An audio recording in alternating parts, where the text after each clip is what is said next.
আমার গ্রামের একজন এখানে দেখিয়েছে সব কিছু পজিটিভ ভেবে নিয়ে বাড়ি দিয়েছে। তার কথা মতো আমি নোভা আইভের হাওড়া সেন্টারে যোগাযোগ করি এবং রুচি ম্যাডামের আন্ডারে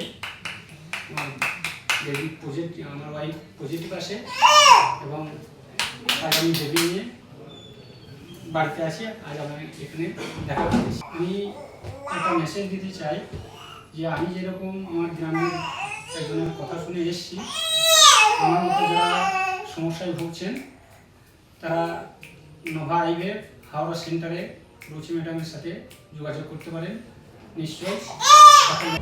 Nova IVF Fertility, India's #1 self-cycle expert.